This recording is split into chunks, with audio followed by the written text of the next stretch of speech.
Hello, this is Phil Tomzak, and for the next hour, I'll be reading from the June 19th issue of the Toronto Star on the Niagara Frontier Radio Reading Service.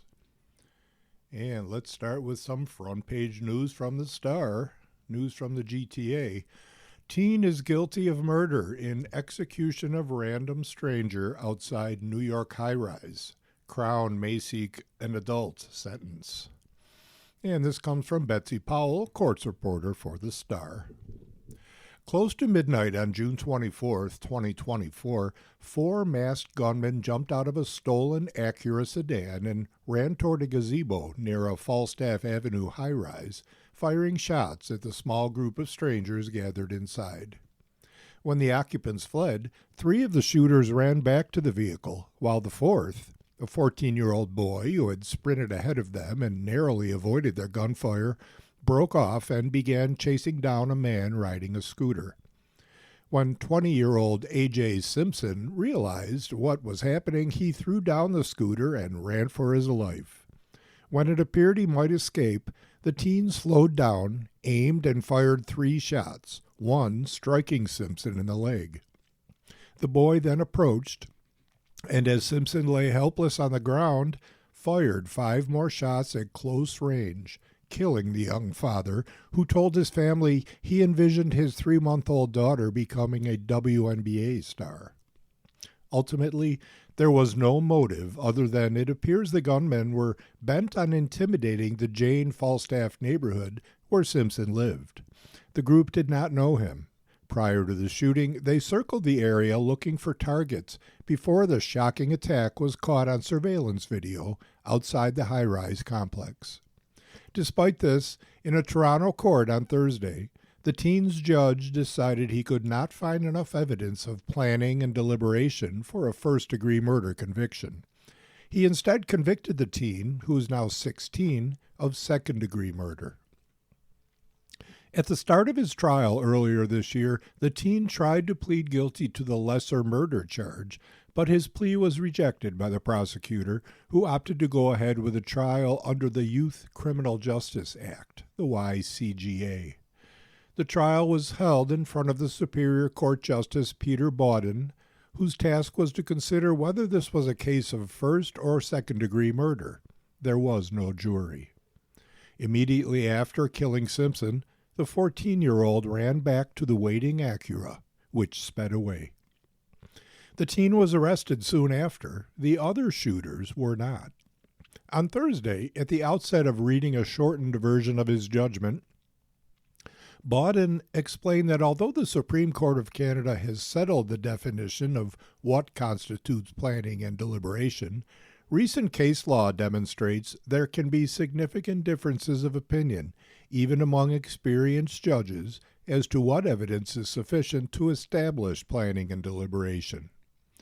In this case, Bawden said while he is satisfied the youth likely intended to kill the first person he encountered as he ran toward the gazebo, quote, "The random and chaotic nature of the offense is, in my view, difficult to reconcile with the elements of a planned and deliberate murder." In addition, the fact that the accused was only 14 at the time of the offense is an inescapable part of the factual matrix. Our law has long recognized that young people have a reduced capacity for moral judgment, he said, adding that an important element of deliberation is the ability to consider the moral consequences of carrying out a planned murder. There was also evidence that he acted impulsively and exercised poor judgment, such as placing himself directly in the line of fire of his three associates. At the end of Thursday's brief proceeding, the judge turned to the victim's family seated in the gallery and said he hoped they would not see the verdict as a failure of the justice system, nor as diminishing the significance of the young man's death. "I share your outrage," Bawden told them, adding he had to make a legal finding based on what was proven beyond a reasonable doubt. The prosecution has filed a notice indicating an adult sentence will be sought. The maximum sentence for a young person convicted of second-degree murder under the YCGA is 7 years. If sentenced as an adult, a life sentence is mandatory. The teen's identity remains covered under a publication ban that will expire if he is sentenced as an adult. He returns to court later this year to begin the multi-stage sentencing phase. And our next front page story, news from Canada. It has the headline, Canada gave these former refugees a chance. Now they're pushing back against anti-refugee claims. And this comes from Nicholas Kyung, senior immigration reporter for the Toronto Star. Canada opened the door to Asma Faizi and her family after the Soviet Union invaded Afghanistan, forcing them to flee to neighboring Pakistan and later India. She was 8 when she was resettled in Toronto with her parents and 2 siblings in the dead of winter in 1986 as government-sponsored refugees. After a brief stay at a downtown hotel, they moved into social housing in Scarborough. Her father, despite a university degree, worked as a security guard and drove a taxi to support the family. Even when he struggled to make ends meet, his kids' education came first. Faizi and her older brother would become lawyers, and the youngest sibling ended up in business. I'm a prime example of what refugees bring to Canada, said Faizi, president of the Canadian Council for Refugees. We have taken the opportunities that have been offered to us through Canada and the people here, and we've contributed back to the society. While success stories like hers are common, she said they have been overshadowed by narratives in recent years that portray refugees as a drain on Canada rather than contributors. The surge of refugees in the country is just a reflection of the rising global displacement as a result of wars and unrest, she noted. A 2024-25 public opinion poll by the Immigration Department found that just a third of Canadians felt that the impact of refugees on Canada was positive. 48% of respondents said Canada was admitting too many asylum seekers, while 41% said the country was resettling too many refugees from abroad. Just over half agreed that accepting refugees is part of Canada's humanitarian tradition. The more you feed into this negative narrative, the more fearful society and the politicians become, and the more restrictive these policies become, said Faizi, who was a corporate lawyer specializing in intellectual property rights before switching to refugee law in 2021. That's why the Council has launched a week of action to highlight refugee contributions and show solidarity across Canada with them, leading up to the World Refugee Day on Saturday. It comes in the wake of Ottawa's new law to restrict eligibility for asylum and rules to limit health care coverage for refugees. The campaign, including an open letter to Prime Minister Mark Carney, highlighting local events organized by its 200-member organizations across Canada and a toolkit to promote the message, "We are better together," also followed a report released by UNHCR Canada in early June that looked at the social and economic benefits of welcoming displaced people in need of protection. Refugees' earnings in Canada. Based on data from the Immigration Department and Statistics Canada, the report found that refugee income does grow steadily as individuals establish their roots. A decade after arrival, refugees saw their median employment earnings rose by 31.5%, from $25,400 to $33,400 in the 2022 tax year. The report said most refugees come to Canada early in their lives, and 3/4 of them are of working age, between 15 and 64. They are also more likely to work in trades, transport, and equipment operation, manufacturing and the utilities sector, healthcare, and the sales and service industry, filling the backbone roles in the economy. Abdul Al-Kaf was studying industrial engineering at Penn State University in the U.S. on a full scholarship when civil war broke out back home in Yemen. With the Muslim ban in place during President Donald Trump's first term, he had nowhere to go and crossed into Canada seeking asylum in 2019. The 31-year-old, now a Canadian citizen, found a job counting inventory in retail within weeks of arrival before he started working in the refugee support sector. People think that refugees are sucking off the system and staying on welfare for years, said Elkoff, now a senior manager at Matthew House, Ottawa. Many are highly educated and skilled with a lot of experience. Some refugees, like Tabisha Esperance, also bring their entrepreneurial spirit to Canada. The Congolese woman, The Congolese woman spent 9 years at the Kakuma refugee camp in Kenya before she and her family were resettled here by the Canadian government in 2019. At the camp, she honed her skills as a designer and seamstress to make traditional African clothes. What I can do with my hands can feed me, said the 33-year-old mother of 4, who now runs a custom clothing brand from her home in Cambridge, Ontario. Not everyone is that lazy immigrant who saw the opportunity of coming to Canada and enjoying the government benefits. People are working so hard. I've met refugees who have done wonders, she says. Let's move on to our next front page story, breaking news. The headline, Frank Stronach guilty on 2 charges at Toronto sex assault trial. Billionaire is acquitted on rape allegations. This story comes from our courts reporter, Betsy Powell. Frank Stronach, a billionaire businessman and recipient of the Order of Canada, has been found guilty of 2 charges related to a series of historical sexual assault allegations, but has been acquitted on the allegation he committed a violent rape. There are a lot of issues to cover, Superior Court Justice Anne Malloy said, beginning to read from her decision convicting Stronach on 2 incidents involving 2 different women in the 1970s and 80s. When the trial opened in mid-February, 7 women were accusing Stronach of sexual assault dating back to the 1970s. He faced 12 charges, several of them laid under the old criminal code provisions that existed before 1983, when offenses such as rape and indecent assault were replaced by the broader category of sexual assault. But as the evidence unfolded over weeks, the Crown's case fell apart under intense cross-examination, forcing prosecutors to withdraw 5 counts mid-trial. Furthermore, Malloy said she could not convict on 2 charges relating to the first woman to testify, saying her evolving narrative made it impossible for me to know what happened.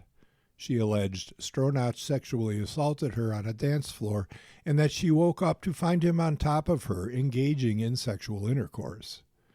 By the end of the trial, the most serious remaining allegations involved a woman who claimed Stronach violently raped her in a downtown hotel room sometime between 1980 and 1982.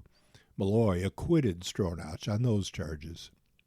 Stronach will remain on bail ahead of sentencing hearings to be held in September.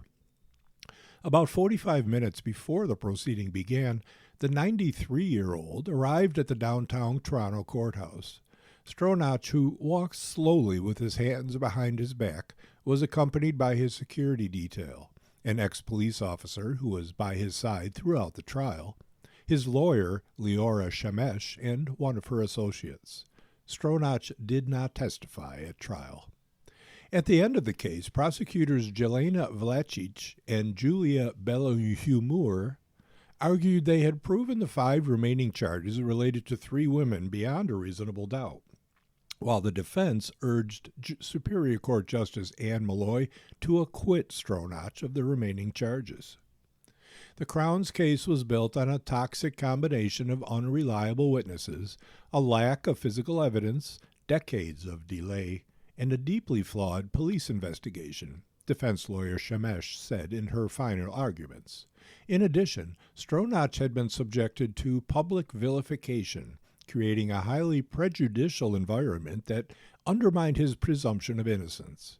She also suggested there were clear, plausible motives for the women to fabricate the allegations, including potential financial incentives.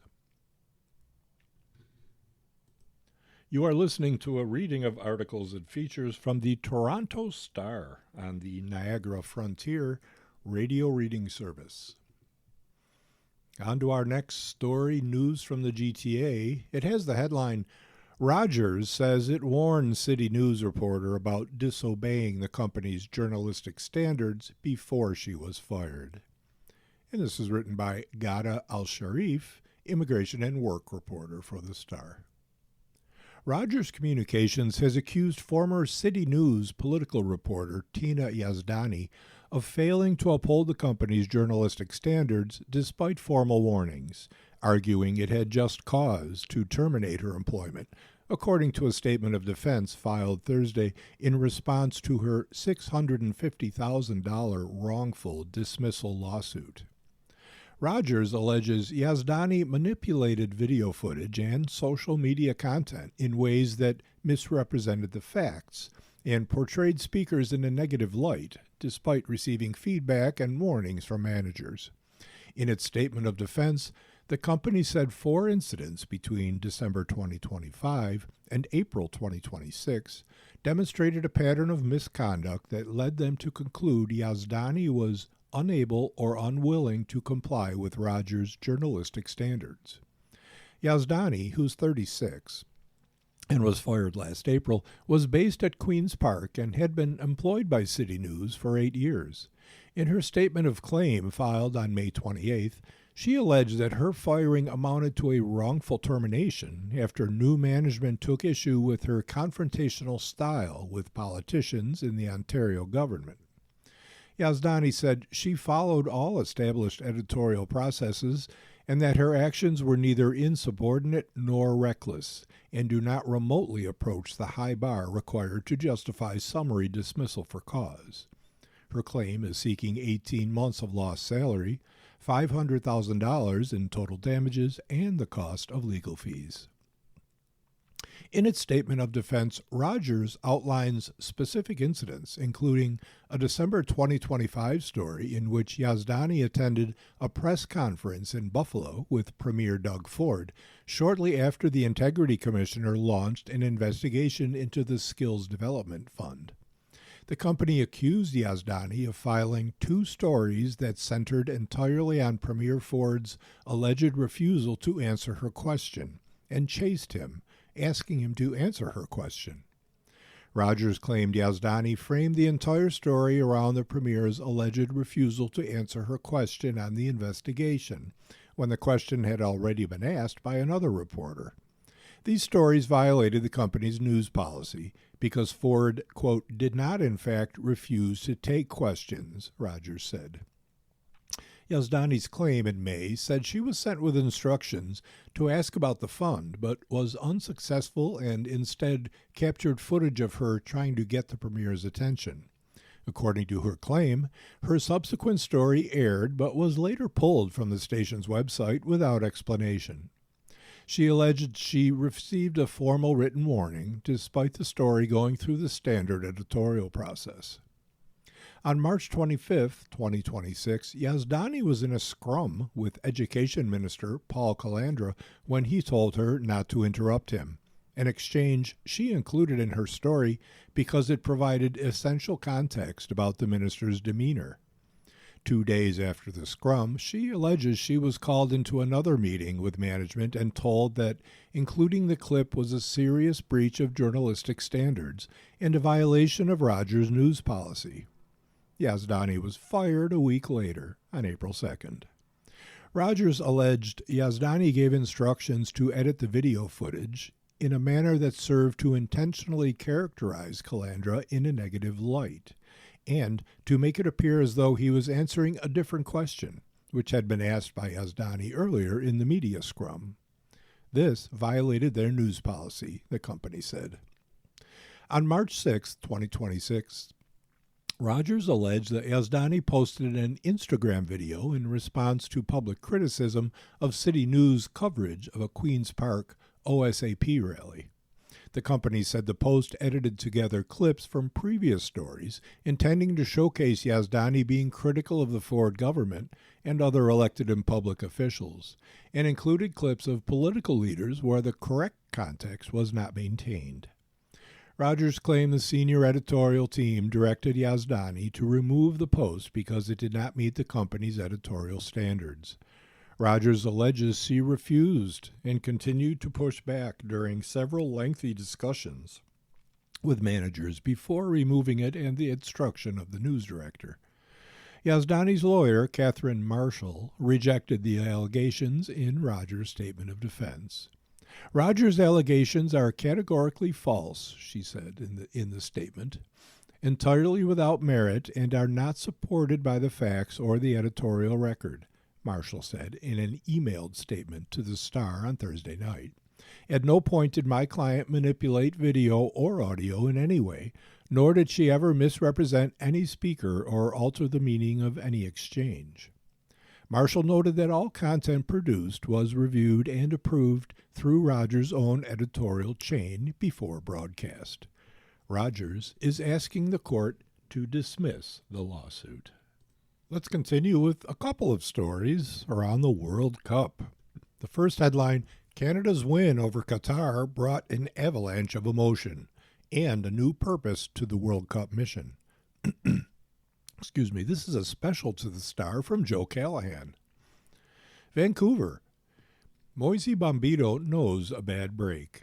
His return from his own leg fracture to make his first World Cup appearance was exactly 6 minutes old when he saw and likely heard the familiar, sickening sound. It took his fellow Montrealer Ismail Kone from this World Cup, and so Bombito felt like the right man to bring Canada back together again. First, they had to face down even more shameful Qatari goading. Coach Yulen Lopetegui and his players leaving here with little credit, though Marsh did confirm that Asim Madibo later came to Canada's dressing room to apologize for the tackle on Kone. But then Canada's players and staff coalesced around Bombito, and he rallied them all in something that looked both solemn and stirring. When the circle broke to go on a most deserved lap of celebration, the wild joy and torn emotions pouring out of Coach Jesse Marsh, one Canadian left his teammates to do their thing. Alphonso Davies went off and started doing full-pitch shuttle runs, mixing in sprints. Marsh later said that no Canadian will ever forget this day. That it ended with Davies stretching his sinews for the days to come said more than all of the words Canadians offered when they came through the mixed zone. Against a lamentably limited Qatari outfit, Canada's historic first World Cup win was a landslide. But there was an avalanche of emotion out there in the green middle of a red cauldron. The emotion carried into post-game thoughts. In different turns of phrase and reflection, an unsurprising theme bound them all. Whatever comes next, they'll be doing it for Kone. To make it such a beautiful day for Canada, Captain Stephen Eustachio said, but at the same time, you feel so empty after what happened with Ismail. It's so unfortunate. We love him like he's family. We just have to continue. He's going to want us to win the next match, and that's what we're going to try and do for him. These are not just honorable, but ultimately empty words. The brotherhood of this squad is deep and true. Yet, doing it for Kone is all well and good. The more pressing question is, can they do it without him? Until the fateful moment befell him, the 24-year-old was enjoying another sumptuous outing. Fresh from his man-of-the-match master class against Bosnia-Herzegovina, he was putting in another Rolls-Royce of a midfield display. Never rushed, always finding space. Now the space left behind feels like a giant chasm. I don't think we have another player like Ismail, Marsh responded to a query from the Star afterward. He's a bit of an X factor for us. We're going to miss him. We can use different guys in different ways, but no one in the same way. This was a West Coast afternoon for the ages that began so well and then, in that flash, turned into something almost operatic. The sight of Kone on the sidelines, giving the Canadian public here and across the land the thumbs up from his stretcher, and then dropping his left shoulder and head into the chest of Marsh, a man who has made Kone's development this year such a passion project, will live long in the memory. How many memories can they make in his absence? Canada is all but guaranteed knockout football. A win against Switzerland next Wednesday would see it top the group and stay here, the country surely coming more and more on board after the storyline takes such cinematic twists. An irony? On social media, Kone calls himself Hollywood IK. Scriptwriters would earn a raise from this one. Nathan Saliba, another of the Montreal Brigade who are so close to one another, came in for Kone and started the healing process by scoring the fourth. He ran to the sidelines to raise the number 8 jersey, and he's the most likely candidate to fill the midfield shirt alongside Eustachio against the Swiss and whoever comes next. Nathan came on and scored, and the first thing he's thinking about is Isma, reflected Alistair Johnston, fresh from a totemic personal display, but only thinking of the collective. This team really is a brotherhood, and it's really difficult to see one of your brothers go down. But look, if we needed any extra motivation for this tournament, we got it now. If Saliba covers some of Kone's work, more dogged and dynamic work in the heart of this Canada team, he is unlikely to also make up for the loss of creativity. Kone's combination of all of the above is that X factor. Enter Davies. As he sprinted up and down a piece of grass he knows so well, the prospect of he, like Bombito, returning from long-term injury to now play a major part in this journey loomed large. The further we go in this tournament, Marsh said, the more time we give to get Alfonso back to 100%, which we know will be an important thing for our team to be successful. They've already been successful, of course. Greater heights are now the target. They no longer have Kone, but they have one hell of a purpose. You are listening to a reading of articles and features from the Toronto Star on the Niagara Frontier Radio Reading Service. In our next story on the World Cup, the headline is How a Border Collie Named Sally is Helping the World Cup with its Canada Goose Problem.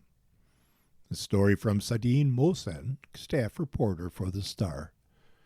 Centennial Park may be the city's official training site for World Cup athletes, but at any given moment, it's a 2-year-old named Sally who's the key player on this pitch.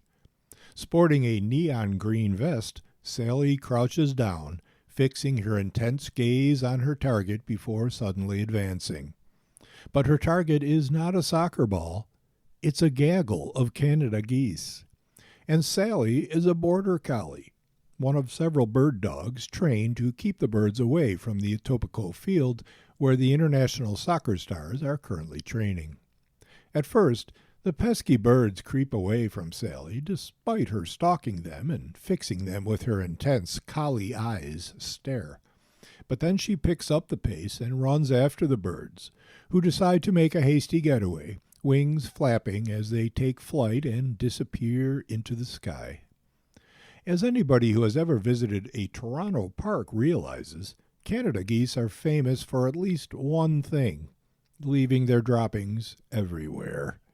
More than just a nuisance, their feces could also create a slippery field for the high-performing athletes and can also carry toxic bacteria and parasites that can cause illnesses such as diarrhea and vomiting. Not ideal during a globally renowned soccer tournament. The players in the World Cup need to train on grass that is consistent, according to Katarina Jordan, director of the University of Guelph Turfgrass Institute. Geese feces could also burn the turf, she said, killing the grass and leaving behind yellow patches.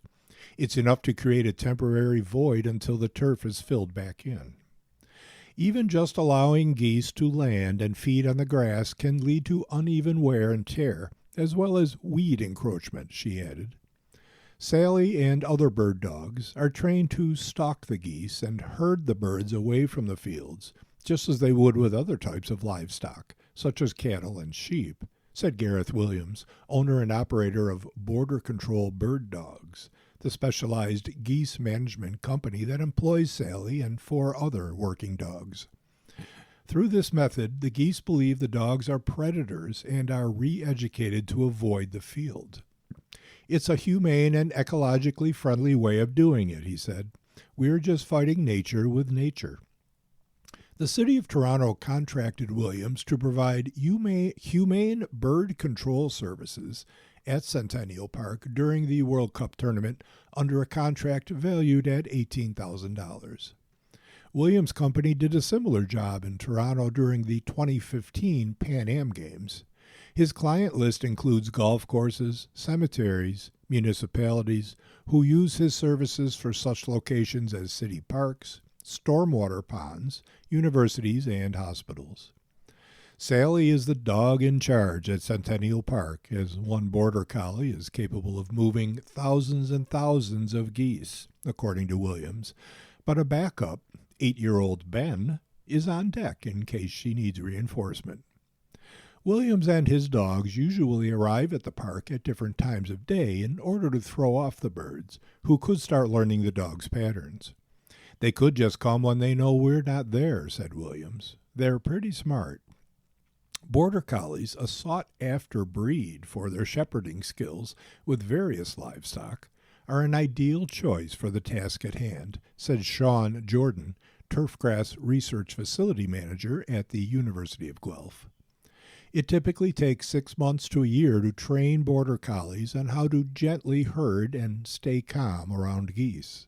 Sally has been herding geese full-time for about a year and Ben for about 5 years. Just like the rest of us, Border Collies yearn for a sense of purpose in life, according to Jordan, who calls the breed working dogs that need a task to feel happy and fulfilled. You're literally giving a dog that needs a job. Now to sporting news. In an article on the Leafs, the headline is, The Maple Leafs land a defenseman Radish in sign and trade with the Lightning. And this comes from the Canadian Press. Toronto. The Toronto Maple Leafs acquired defenseman Darren Radish from the Tampa Bay Lightning on Friday in exchange for a 5th-round pick in the 2026 NHL Draft. The 30-year-old Toronto native signed an 8-year contract extension. Financial terms were not disclosed, but the deal is reportedly worth more than $8 million U.S. annually. Radish is coming off a breakout 2025-26 season, recording career highs with 22 goals and 70 points in 73 games. His previous career high was 37 points in 73 games with Tampa Bay in 2024-25. Darren has emerged as one of the NHL's premier two-way defensemen, combining elite puck-moving ability with poise, competitiveness, and strong play in all 3 zones, Leafs general manager John Chayka said in a release. He strengthens our blue line in every situation and is exactly the type of player we want helping lead this team. Radish had 35 goals and 143 points in 249 career games with Tampa Bay and was set to become an unrestricted free agent on July 1st. Undrafted following 5 seasons with the OHL's Erie Otters, Radish signed with the Chicago Blackhawks in 2018 and spent parts of 6 seasons in the American Hockey League before becoming an NHL regular. This report by the Canadian Press was first published today, June 19th, 2026. In our next story, an opinion piece from Star columnists, and it has the headline, I was there at Donald Trump's White House prize fight. It was more than just obscene. And this comes from Richard Warnica, senior opinion writer for the Star. Josh Hokett, a 231-pound former NFL fullback, stepped off his back foot, spun from his hips, and slammed his right fist into the opponent's left ear. The impact sounded wet and sharp as it echoed over the White House lawn. In the massive crowd just meters to the south, tens of thousands of mostly young, mostly men, oohed as Hokit stepped in and swung again. He hit his foe, a larger man named Derek the Black Beast Lewis, with a left hand to the face, then another behind his ear. Crack! And another, before Lewis, stiff-legged and wobbling, toppled to the floor of the chain-link cage. The referee stepped between the two men. Hokit swaggered away. His chest heaved. He walked out, still topless, glistening in the 30-degree heat, to the ringside seats where he shook hands with the President of the United States. I spent most of the week last week in Washington, D.C., around the fighters, trainers, and promoters of the Ultimate Fighting Championship. On Sunday, Trump's 80th birthday, I stood alongside 80,000 UFC fans watching 14 men beat each other bloody inside a cage built on the south lawn of the White House, next to where Jackie Kennedy's Rose Garden used to be. Even before the first bone was broken, the UFC's White House event had become the ultimate Rorschach test for the Trump era. To the president's base, it was a tribute to American values, a free event on public land celebrating masculinity, combat, commerce, and the country's upcoming 250th birthday. To his detractors, the whole thing was sacrilege. It was, in the words of a lawsuit aimed at stopping the event, a volcano of corruption, or, as the members of one PBS panel called it, a degrading spectacle and a sign of America's cultural decline. Having been there myself, I can report that UFC 250 Freedom, as it was billed, was about the worst thing it could have been for an opinion writer. A little of both. The event was obviously violent. That's kind of the point. Ilia Topuria, a handsome Spanish-Georgian lightweight, was so badly disfigured in his fight that by the end he could no longer see out of either eye. It was also at times garish and obscene.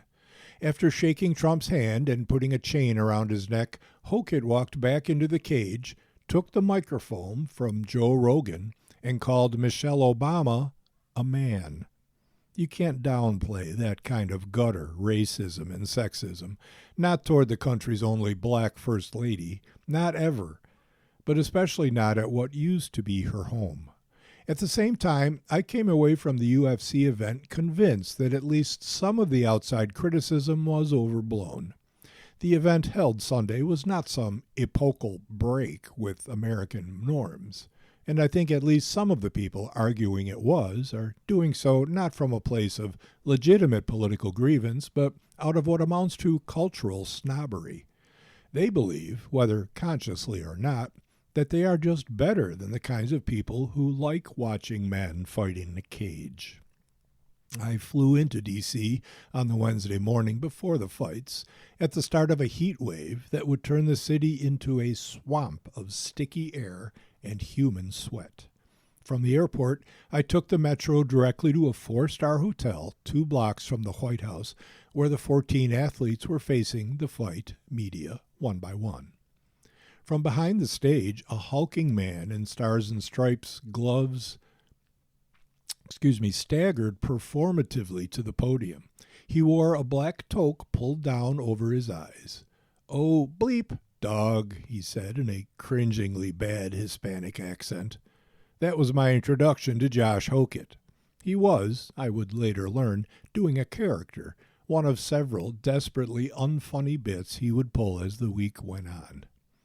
It was obvious from the bored silence that, to the regular UFC media, Hokit's shtick was nothing new. "Derek Lewis, I'm going to have him kidnapped by a group of mimes," he said about his opponent. After the fight, he planned to take my pants off and get on the microphone, throw the cup at Donald Trump. He laughed awkwardly at his own failed joke. He was the only one. Beyond Hokit, what struck me most about the interviews was how many of the fighters and the journalists seemed to be trying to avoid the obvious political overtones of the event. Justin Gaethje, the American lightweight who would go on to break both of Topuria's orbital bones on Sunday, seemed increasingly frustrated by even the blandest questions he faced about fighting at the White House. "I'm walking into a cage against a guy that's trying to hurt me very badly," he said at one point. "None of those things really matter." It was a strange and persistent dynamic. Almost every one of the dozens of UFC fans I spoke to in Washington told me that while they thought it was cool that the fights were at the White House, they were there primarily for the fights, not the White House, let alone the Trumpian politics at play. And yet, inevitably, the politics kept seeping in. On Friday, before driving to a public press conference at the Lincoln Memorial in an open-topped UFC-branded bus, I spoke by phone to Brendan Ballou, a former federal prosecutor who now serves as executive director of a group that sued, unsuccessfully, to have the UFC White House event stopped.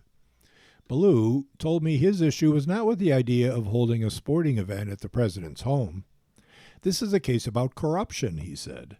"This is a situation where the UFC and its parent company are selling sponsorship packages for $1 to $1.5 million per person, selling advertisements for companies like Crypto.com and Monster Energy drinks to run at the White House, giving exclusive streaming rights to Paramount, which is an ally of the president, and then having the president himself be personally invested in the company." According to public financial disclosures, Trump bought a small stake in TKO, the UFC's parent company, last March. I think the insider dealing angle might have been the strongest moral argument there was against holding the White House cage fight. More so than any president in U.S. history, Trump has turned his office into a personal money-making machine. He has also used his power to blatantly advance the interests of allies like the Ellison family, owners of CBS and Paramount, the UFC's exclusive U.S. broadcasting partners. Objecting to and fighting against anything that continues that trend strikes me as a perfectly legitimate stance to take. Let's move on now to a story from the world of travel. Excuse me. Now, this has the headline, "I returned to Quebec City, the last travel destination I ever shared with my beloved late father." And this is a special to the Star written by Linda Barnard. "When was the last time you were in Quebec City?" Tourism media representative Pascal Boivin asked me at a travel writers conference in January. I surprised both of us by crying. My father, Bill Brady, the broadcaster and world-traveling, food-loving writer who inspired my journalism career, had died just 2 months before, in late 2025. He was 93. Our final trip together was a father-daughter Quebec City jolly in spring 2024 to mark his 92nd birthday. In early 2024, Dad had announced he was taking a trip to Quebec City, alone. He envisioned adventure. I foresaw disaster for someone with mobility issues and a stubborn streak. So I decided to crash his solo plans and invited myself along.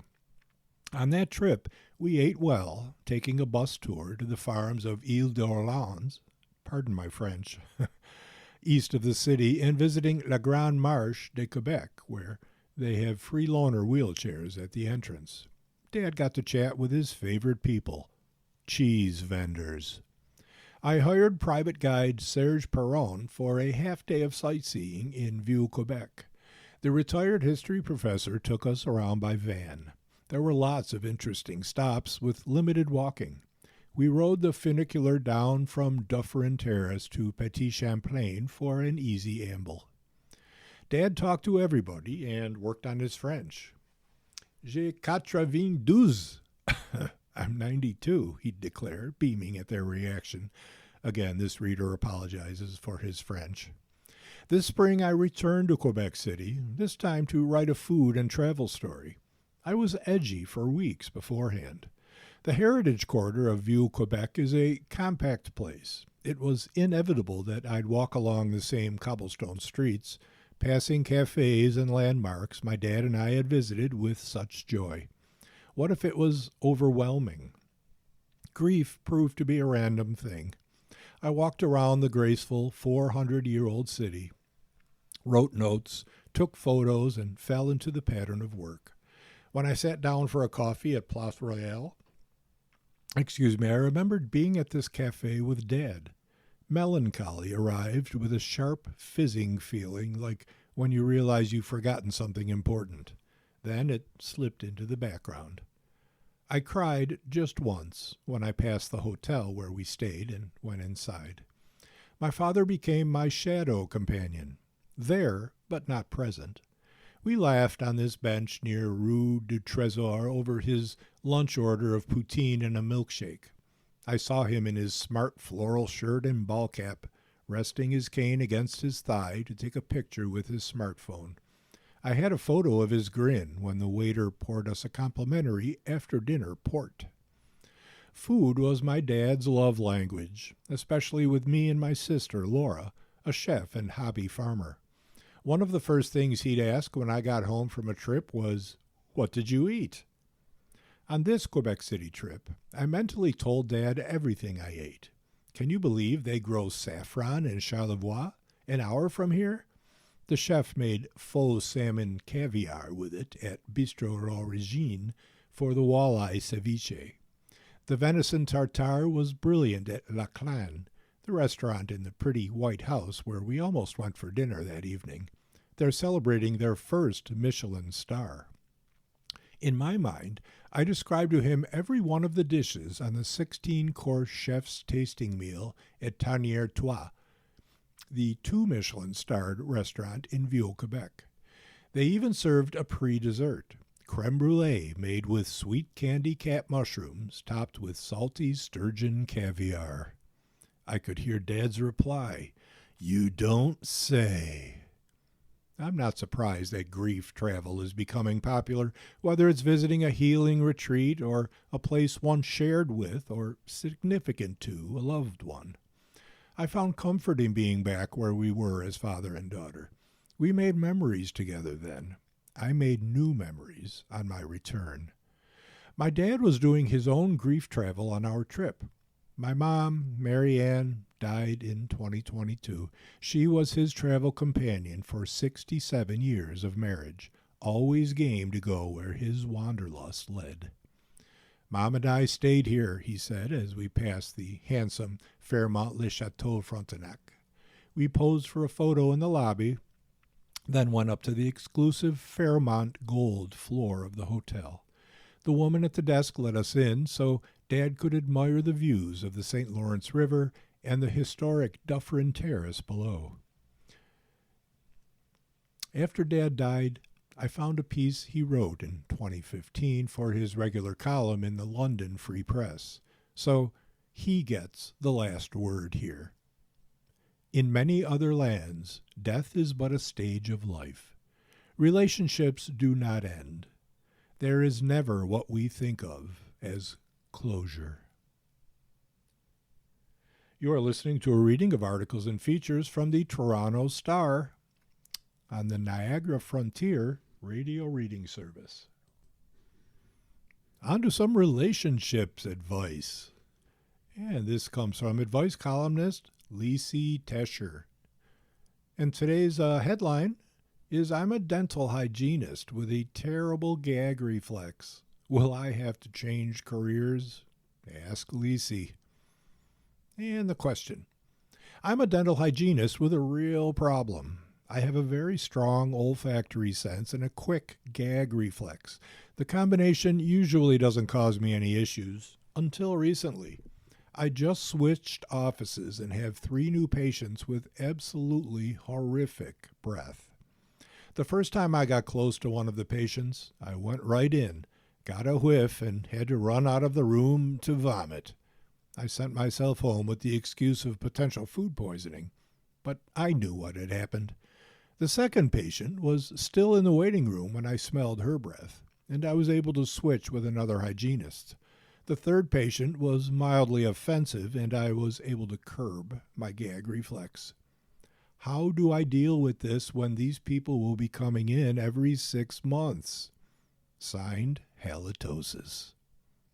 Lisi's answer: I spoke with a dental hygienist, and she highly recommended switching to the N95 masks from the pre-COVID level 1 masks of old. The N95 masks are now the standard. They're thicker and better at keeping out germs, while disallowing odors to penetrate as much. She also told me she knew some people who would put Listerine strips in their mask to scent up the mask, thus protecting themselves from patients with odorific mouths.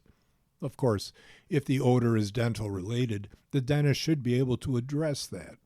Better brushing techniques, flossing, tongue scraping, and oral rinses are a good start. But often, bad breath comes from non-dental issues like sinus infection or postnasal drip, medications, chronic acid reflux, or from the gut. And that's beyond a dentist's scope. And our next question for Lisi. My sister begged my mom for a new pair of shoes the entire winter. My mom continuously said no because she knew my sister would wear them in the snow and slush and ruin them quickly. My sister didn't stop the full court press for these shoes, so my mom finally gave in and bought them for my sister. I'm not exaggerating when I tell you that the very next day she wore them in the rain without having sprayed them with any weather protector, legit because they're not weather shoes, and ruined them. Now they're stained and discolored, and she refuses to wear them. My mom is so mad. So I asked my sister if I could have them, and she said yes. I spent a few weeks meticulously cleaning them, brushing them, and even took them to a shoe specialist to ask him what to do on my own. Now they look great, and, you guessed it, my sister wants them back. But they're mine now, and now everyone is fighting. Help! Signed, Soul Sister. And Lisi's answer, you're not going to like my answer, but I hope you show it to your mom. You have proven to be very thoughtful and careful with your belongings. You put in the effort and time to make your sister's cast-offs look better. She gave them to you, and you deserve to keep them. However, it sounds to me as though she's not going to back down. So if you and your mom want some peace in the home, I suggest you give this pair back to your sister. Hopefully your mom will reward your behavior and buy you something you've been eyeing, whether it's another pair of these same shoes or something else that matters to you. But this is a one-off situation, which I'm sure your mom has noted. I doubt she'll be buying your sister something of this quality again soon. And now some feedback regarding the April 15th Lisi column regarding the teenagers' clothing. And a comment from a reader, teens rebel. What are her friends wearing? That would be a significant indicator, as peer pressure is huge. But I would take a step back and look at the big picture. Her daughter is still involved in family events and spending time with her grandparents. That's a huge blessing. Be careful not to push her away. If this is their main concern regarding their daughter, they're doing quite well. What is more important, what she wears when she's with family, or just being with family? And a comment from reader 2, Dear Mom, please be ever so thankful your daughter attends these family events. Avoid majoring in minors and celebrate her in the occasion. And Lisi's final comment, I agree being with family is more important than what their daughter is wearing. It sounds to me as though her presence isn't in question, which is why they're able to focus on her clothing. And finally today, another news article, and the headline is $24 for a corn dog and pop. Fans are hit with high concession prices at FIFA Fan Fest. And this comes from Amarachi Amadike, staff reporter for the Star. Walter Solari stood near the food vendors at FIFA Fan Fest, wondering whether the bedazzled corn dog in his hand was worth the $24 he just coughed up. It's crazy, he said. It came with a pop, but it's so expensive. Across the grounds there were sporadic murmurs from other frustrated soccer fans complaining about the overpriced food menu. A popsicle, for example, was priced at $8 before tax. To get a regular poutine or a medium-sized jerk chicken, FanFest attendees had to pay at least $20. If you want my honest opinion, it's a lot, and they're still asking for a tip, said Eric Garcia, who was at the FanFest to support Mexico on opening day. Another fan who was about to devour a small hot dog he says he paid around $15 for called the prices ridiculous, though his friend admitted such prices were expected. While one vendor told the Star that prices at the FanFest, which he says are higher than what he would regularly charge, were not set by individual sellers, city staff say otherwise. Food vendors established their own prices for food offerings at FIFA Fan Festival Toronto, a city spokesperson said in an email statement to the Star, reversing an earlier statement that host cities set the prices for food and beverages. Things were no better at Toronto Stadium during Canada's home opener. Prices included chicken tenders and fries at $25, $7 bottles of water, and more options for expensive poutine. To acquire the flagship Visa cardholder combo, 2 foot-long hot dogs and 2 pops, fans had to pay about $60 after taxes. To some, however, this was just par for the course. Every time you go to a sporting event of any kind, it's going to be pretty expensive, Brad Thompson said during Canada's home opener on Friday. At Rogers Stadium, spectators experienced similar prices for bottles of water to those being charged at FIFA FanFest, while cheaper beer options can start at around $15. Still, many are taken aback by pricing trends at FIFA World Cup events. A recent analysis of host city pricing highlighted that beer prices at World Cups have steadily increased over the past 5 tournaments, with the 2026 tournament on track to set new records.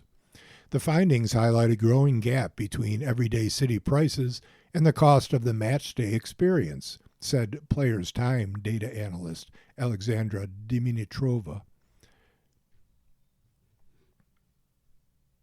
You've been listening to a reading of articles and features from the June 19th issue of the Toronto Star. Your reader has been Phil Tomczak. Thank you for listening.